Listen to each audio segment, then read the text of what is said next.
Glenn, thanks for that live report. A step in the right direction. That's the initial reaction from some Springfield City councilors after the police department released their proposed use of force policy changes just yesterday. This is a requirement of their consent decree agreement with the U.S. Department of Justice. Western Mass News reporter Paris Dunford joins us live with more. Paris.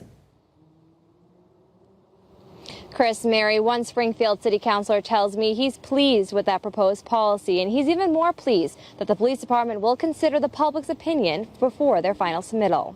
The Springfield Police Department was placed under a consent decree by the Department of Justice a few months ago. This came after an investigation into the use of force by the SPD's narcotics unit.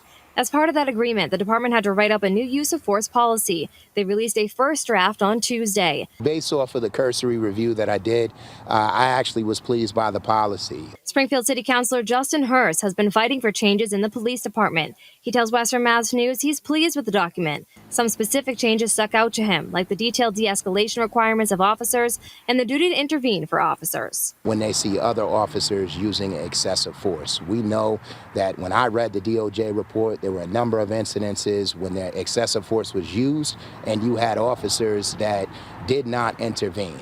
And the prohibiting of chokeholds and use of force as a punitive measure. What we don't want to see happen is that once they're restrained, is for folks to be using force that is not necessary. But he was most pleased to see the department is asking for the public's input. U.S. Attorney Rachel Rollins sent Western Mass News a statement that reads in part, quote, "The parties, the Springfield Police Department, the U.S. Attorney's Office, and the monitoring team are all weighed in on the revised policy. The policy is not finalized and has not been presented to the court for approval until the public has a chance to comment." I think that's a step in the right direction, and that was the first thing that I noticed that I thought was instrumental and certainly something different than I've seen in the past.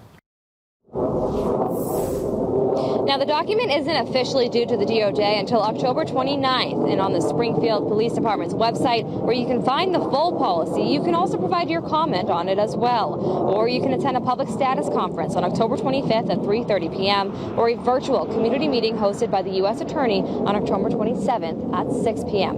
Reporting live in Springfield, Paris Dunford for Western Mass News.